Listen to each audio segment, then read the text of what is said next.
Hey beautiful people! I've just finished watching episode 1 of Avatar: The Last Airbender. Girl, still got tears in my eyes! Oh. Now, it is very different to the original first episode of the animated series in that it starts with what happened to Aang and Sozin and his whole plan. And it was actually a great reinterpretation of the first few episodes. Obviously, it still went the same way as it does in the series, but I did like the addition of more of Aang's origin story. Now, in the animated show, they do kind of go through Aang at the Air Temple with Monk Yatsu and their little relationship and then back and forth in flashbacks, but it never kind of shows it in the way it did in this episode. I did like the Earthbender that was running through Central City trying to warn the Earth Nation and all the other nations of Sozin's plan. And yeah, it was a great intro to the series. It was a lot darker than I expected them to kind of go, but there was a great balance in the episode of it still having that kind of light-hearted, not taking itself too seriously kind of dialogue, especially with Sokka's character, which I love. I do think that the acting in this is better than I thought it would be. But yeah, the opening sequence of the Earthbender running through Central City, running through the Fire Nation, and seeing the earthbending actually looks really great. The firebending was also pretty cool.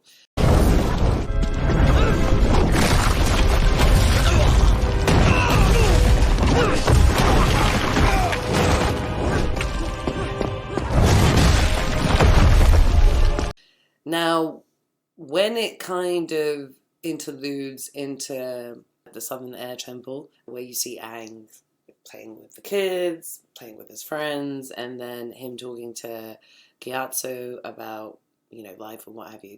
I loved the characterization of Monk Gyatso. It was very similar to him in the animated series.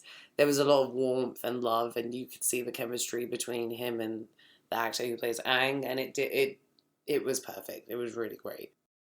The battle sequences in this was also pretty cool. I will say that some of the CGI does look like it's got a weird blurred filter on, but all in all, it does carry very well. I do think, obviously, by the second season, it will have cleaned up a lot more. That's kind of, I guess, the disadvantage of having such a heavily CGI'd show is that, yeah, the more the series goes on, the better the CGI gets. It happens with every show. It even happened in The Mandalorian, which everyone thinks is perfection. We all remember seeing Luke Skywalker for the first time, and it was like, oh my god, this is so good. But then it was really obvious. And then by the time we saw him and Boba Fett, it was way better. So the CGI is a bit so-so, but the actual action sequences are great. I do think the fighting choreography is great. The earthbending, like I said, is probably better than I thought it was going to look. I do like the fact that it does look more fluid, even though it is earth. You see the grains of earth, so it doesn't look like just giant chunks of rock. And the way he maneuvered through the sequences of movement, it was just great.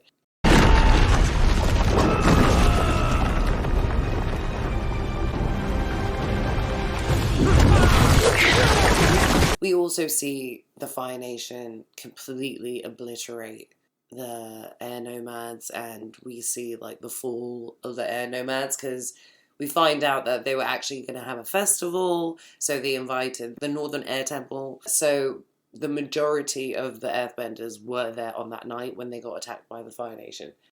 Remember, no survivors.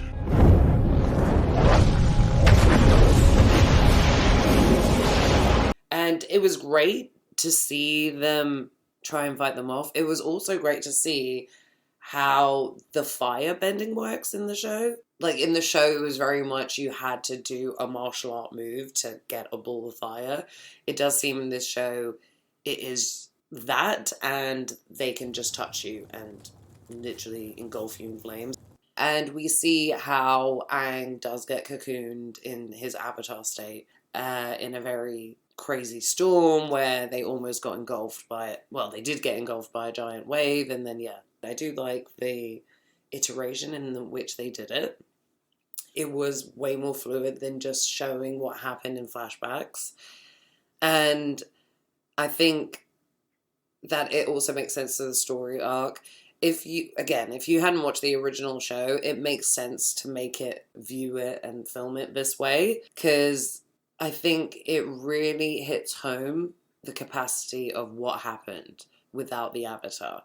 How it literally changed their world as we know it. And we feel his pain more. We actually feel like I was in my feels this whole episode. So we feel his pain, we feel his loss more when we see his relationship with his peers, with Monkey Atsu, and then when they get attacked, it does very much feel like, again, if you hadn't watched it, it's inevitable what's going to happen, especially when the Fire Nation utilizes the air.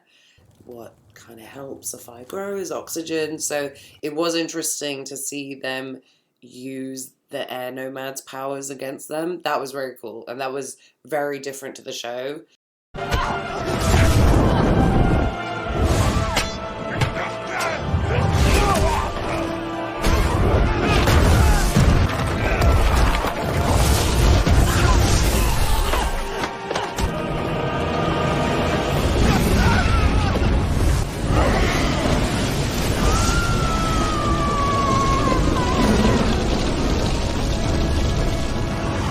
Because obviously we only ever saw Aang fight the Fire Nation, and we never really saw them utilize the fact that he uses air.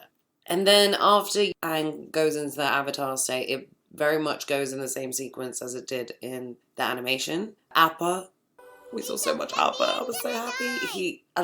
Again, it is very much obvious that he's CGI, but I loved it. I mean, I felt it didn't take me out of it. Not nearly as much as I thought it might, unlike the live action film. He had personality as well. I give the animators and the artists credit on still making him feel like he was a fleshed out character, even though he's fully CGI'd. So yeah, it continues to present day, even though it again, unless you watch the original, you wouldn't know. It just says that they're at, I think they called it Wolf Cave. Basically, they're just in a different place. It didn't say. They kind of left that to linger. We're basically going on the journey as if we were Aang ourselves. So they didn't hint that any time had passed or anything. So then we get introduced to Katara and Sokka, and we get to see Sokka's sense of humor and Katara's kindness and that kind of thing. And we get introduced to Katara first, and she's practicing her waterbending and getting frustrated that she's not really going anywhere. And then, yeah, she joins her village and, yeah, has a little back and forth with Sokka about not doing her waterbending while he's also training up some kids, and it's really cute. They basically go on their little fishing trip or what have you that we get introduced to them in the animated series, which is them basically stumbling upon Aang. In this, they kind of make it as if he draws them in with his power. Katara?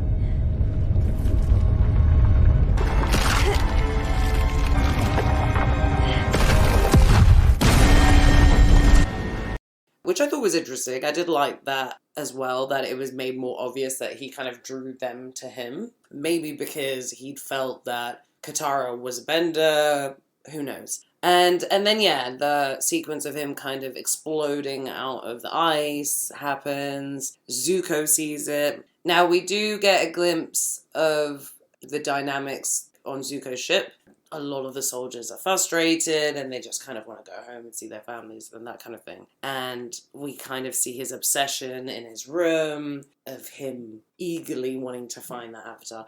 I did think this was really interesting because when you find out that Aang has been in the ice for a century, it does make you wonder. I mean, obviously, his dad sent him on this impossible mission to find the Avatar. I thought it was interesting that they didn't just assume that they had killed the Avatar and therefore that's why they were going to the Water Nation to see if, that the new Avatar or whatever was there.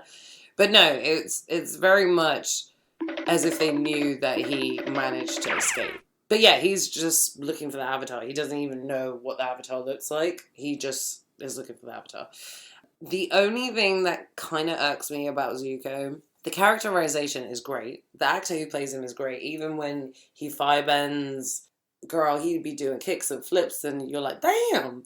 But yeah, he does have a background in martial arts, so that's always great to see. I think a lot of the actors do. I'm pretty sure the kid who plays Aang does. So everything is great. Like, everything is spot on with a lot of the characters. Uncle Iroh as well as like the costuming. It just all feels great. The only thing that's really drawing my attention is that Zuko's burn it literally just looks like someone smudged a bit of red on his eye. And why does he have eyebrows? That's the one thing that I was like, girl, at least get rid of the eyebrows. The fact that he has both eyebrows, but anyway, I digress. Zuko obviously sees the beam of light that comes out of Aang bursting out of the ice, and then is drawn to the Southern Water Tribe. When Aang bursts out the ice, he's completely unconscious.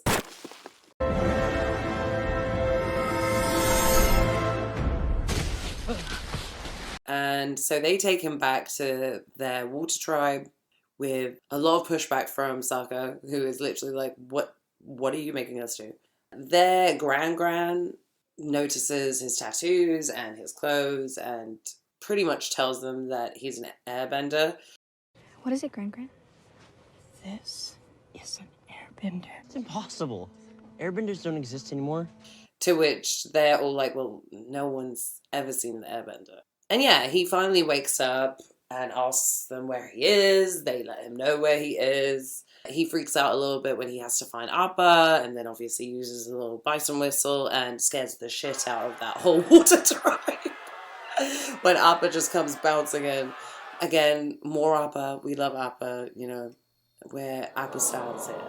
Obviously, Zuko and his ship is making their way over. Aang and Katara have a little moment alone, and, they talk about the fact that she's a waterbender. And yeah, and they see Zuko coming in his ship. They obviously go to warn them. Sokka already knows, tells them to stand back, and then we're going to fight. Aang is very much confused as to what's going on. They then tell him that, what had happened, and that he's actually been asleep for 100 years, and there is no more airbenders. You are the last airbender. Gran says the synonymous title, that is the last airbender. When they're literally at their gate, she tells her grandkids that he is the Avatar. You are the Avatar. Aang? I knew he was hiding something. When the world needed the Avatar the most, he vanished. Because he's a coward. He ran and people died. To which Sokka is annoyed because he kept asking him, what are you hiding from us? And he didn't tell them that he was the Avatar. They just thought he was an airbender. Then Sokka, risks his life to confront Zuko and says, how about we do a 1-to-1 combat? Why do you need to burn down the whole village? Like, let's do this one-on-one. Accept.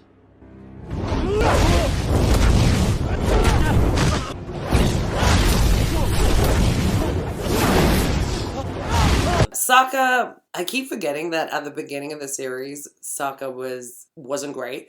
I was shocked that we didn't see his boomerang. Now, Sokka has a boomerang that he literally uses in pretty much every fight, and it kind of, in a weird way, it will not work, but work in his favor. I was kind of shocked that we didn't see the boomerang in the fight, but hey-ho, I hope we do see it. I do like his warrior outfit that Sokka was wearing. I do think that was incredible. I mean, the costume design, especially on the Water Tribe, I think is fantastic. Zuko wins, and therefore threatens to burn down the whole village to get the Avatar, to which Aang is like, no! Leave him alone!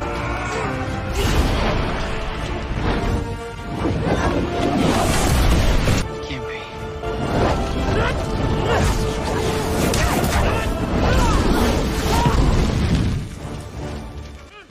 Fights them a little bit, doesn't really do much.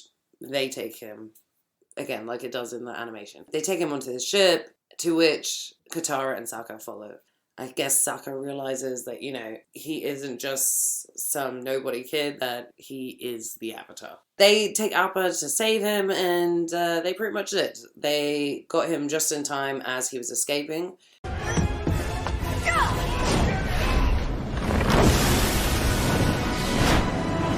Open fire! Now!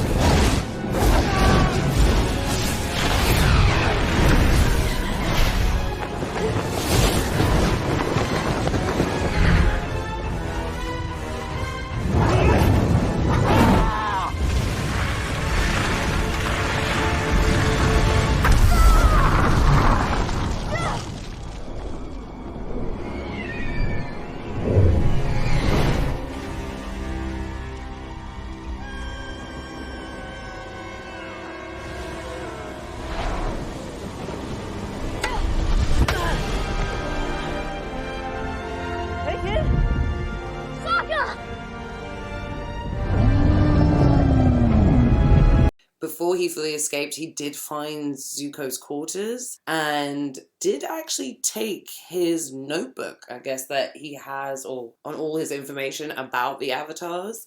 Aang left before he got to know anything really about the Avatars. He just really kind of, I guess, knows the order, but that's about it. I don't think he knows much other than about the air Avatar that they had before. Liu Chen? I can't remember. But they talk about it in this episode when he is with Gyatso, and that's why he got his tattoos in that certain spot, is because it was in front of his previous self and that Avatar. And it's because he is the Avatar. So they basically, after that whole encounter, they ask him, where do you want to go? And he goes back to Southern Air Temple. And he just kind of goes to reminisce to see what happens. This also does happen in the show. We do see him go into the Avatar state when he is overwhelmed with emotion of losing Monk Gyatso. Now this would be a huge burden for anyone. But you're not just anyone, Aang. You're strong, and kind, and generous. Remember that. Always remember who you are.